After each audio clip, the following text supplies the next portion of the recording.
So if you were planning on getting married this year, what a year to do it, 2020, right? You might want to rethink before canceling, because many couples have actually decided to take advantage of this time to save money by sticking to their plans and having a small, intimate wedding instead. And joining me right now is someone who actually did just this. She tied the knot herself at a small wedding, founder of Zero-Based Budget Coaching, Cindy Zuniga. Good morning and congratulations on you and your wedding. Good morning, thank you. Okay, why did you want to continue in the middle of a pandemic? You know, I think it's because everything's just so unpredictable. You know, truly, we don't know what tomorrow holds. And so my husband and I decided, you know, let's just go through with it. Of course, it's going to change. We're going to have definitely, you know, at least half the guest list that we originally would have loved to have had. We're going to have to take necessary precautions. We're not going to have a dance floor or anything like that. But we still went through with it. And at the end of the day, what matters is that we got married. And yeah, that was what was important ultimately. Yeah, beautiful memories. Let's get to some of these tips, because other people are looking at this and going, you know what, she makes some sense here because I can save a lot of money in this. Yeah, for sure. So, you know, I think my first tip is going to be come together with your partner and agree on a specific dollar amount for the wedding. Okay. So, you know, whether that's $10,000 or 20, here in New York City, the average cost of a wedding in Manhattan, which is where I had my wedding, both my ceremony and my reception, the average cost is $70,000. I know, it's crazy, isn't it? Yeah.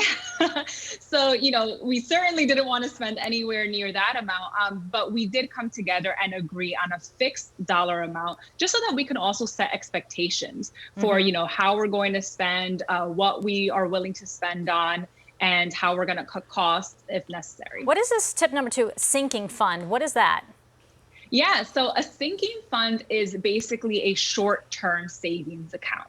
You know, it's something where you know you're going to spend that money, but you set it aside in a separate savings account, separate from your regular checking and savings account. We actually named ours the wedding fund. And what I encourage couples to do is to just, you know, once you agree on that number, and let's say you agree to, for example, split the cost of a wedding, or if you have family help you or whatever it may be, just put the money in that fund so that it's not commingled with the rest of your money. Exactly. We got to speed through the rest of these. Number 3 is allocate. Sure.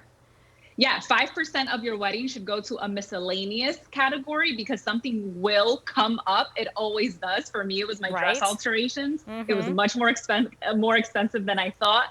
And lastly is come up with your splurge versus save items. What are the items that you are willing to spend money on? For my husband and I, it was our wedding attire, good wedding food. But save, you know, for us, that was flowers. Average cost of flowers is about $2,000. We spent $350. What? I got married in New York City and mine weren't even close to that. I should have taken some tips from you. We would have saved a lot of money.